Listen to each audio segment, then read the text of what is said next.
Et bienvenue sur ma chaîne YouTube. Si tu es nouveau ou nouvelle, n'hésite pas à t'abonner et activer la cloche de notification pour plus de vidéos sur le domaine de la mathématique. Dans cette nouvelle vidéo aujourd'hui, nous voulons parler, on va étudier une suite. Donc on va faire ça en deux étapes.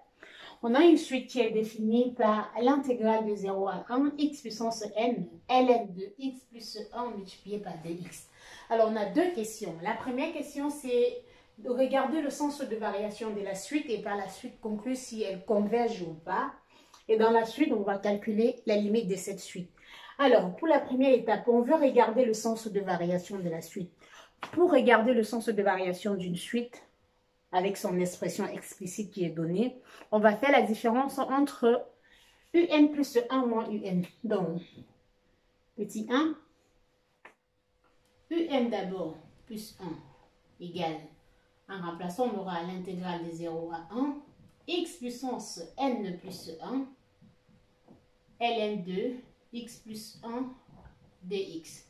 Alors, si je fais un plus 1 moins un, j'aurai un plus 1 moins un, qui est égal à l'intégrale de 0 à 1, x puissance n plus 1, ln de x plus 1 dx, moins l'intégrale de 0 à 1, x puissance n, ln de x plus 1 dx. Alors, on peut bien voir ici qu'on peut mettre toutes ces valeurs, parce que ces fonctions sont continues, on peut mettre ces fonctions dans l'intégrale. On peut faire, pardon, elles sont continues déjà bien définies à l'avant, donc on a 0, 1.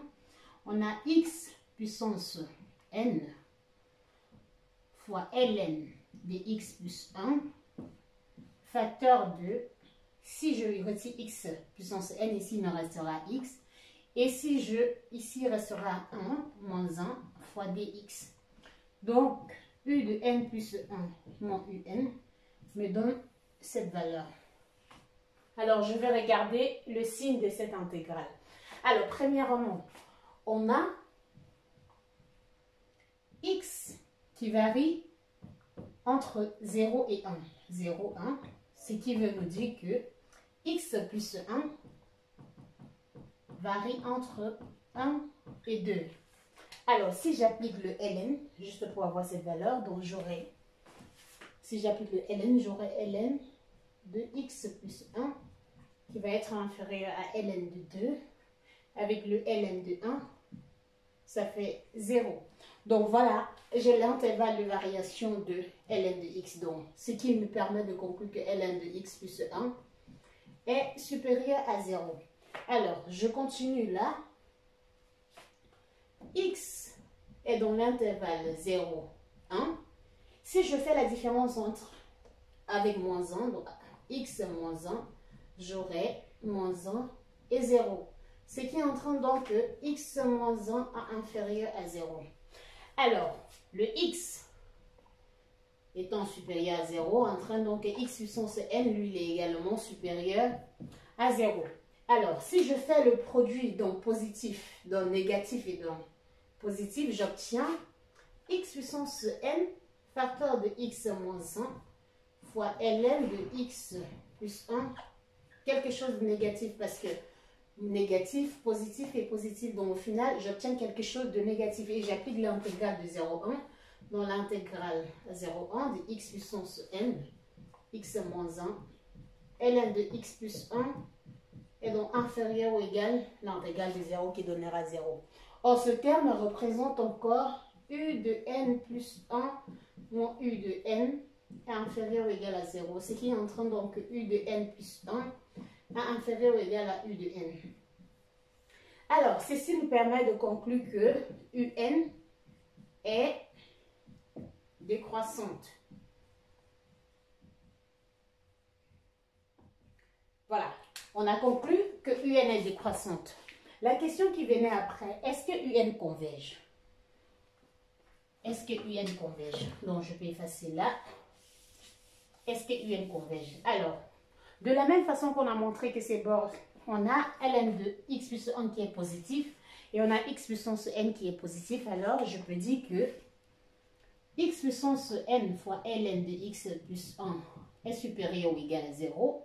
Ce qui entraîne donc que l'intégrale de 0 à 1 de x puissance n, ln de x plus 1, dx, on aurait dû mettre un dx là, pardon, est supérieur ou égal à 0, ce qui entraîne donc que le un est supérieur ou égal à 0.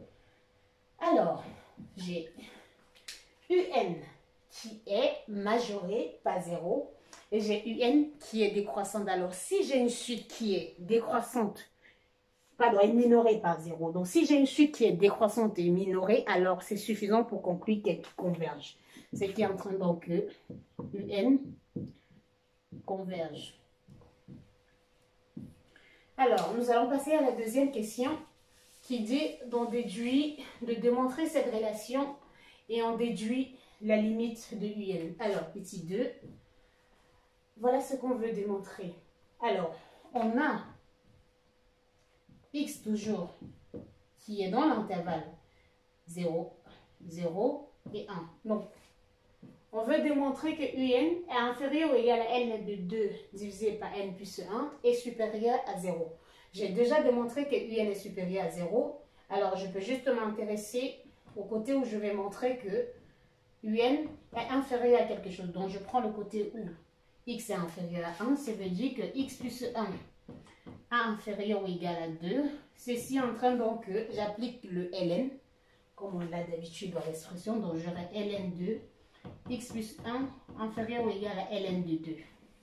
Alors, si je continue avec cette valeur, qu'est-ce que j'obtiens? En multipliant par x puissance n, j'aurai x puissance n, ln de x plus 1, inférieur ou égal à x puissance n fois ln de 2. Et j'applique l'intégrale des deux sens, donc j'aurai l'intégrale de 0 à 1 de x puissance n, ln de x plus 1, inférieur, dx, inférieur ou égal à l'intégrale de 0 à 1 de x puissance n, ln de 2, dx. Alors, ceci, c'est bien la valeur de un qui est inférieure. Alors, je peux faire sortir le ln de 2, donc j'ai ln de 2, intégrale de 0 à 1, x puissance n, dx. Ce qui entraîne donc que le un est inférieur ou égal à ln de 2.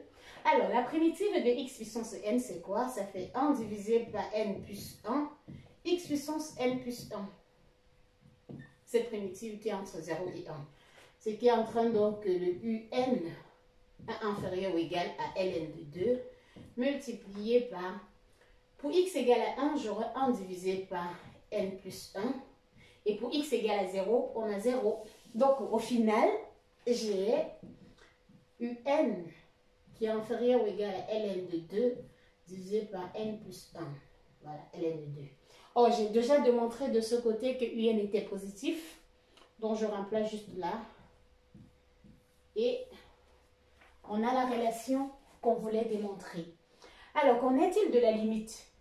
Alors, vous pouvez observer, donc je vais calculer la limite de un. Pour cela, je vais calculer la limite de ce côté parce que un est supérieur à 0, donc j'aurai 0. Inférieur à la limite de un quand n tend vers plus l'infini, qui va être inférieur à la limite de ln de 2 divisé par n plus 1. Alors, la limite de ln de 2 divisé par n plus 1, c'est la limite quand n tend vers plus l'infini. Alors, qu'est-ce que je fais pour conclure?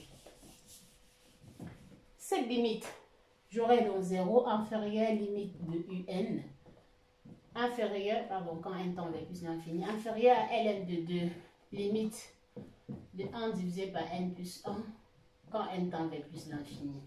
Alors, cette limite, ça fait 1 divisé par l'infini qui donne 0. En utilisant le théorème de Jordan, donc le théorème de Jordan nous permet de conclure que limite de un quand n tend vers plus l'infini est égale à 0.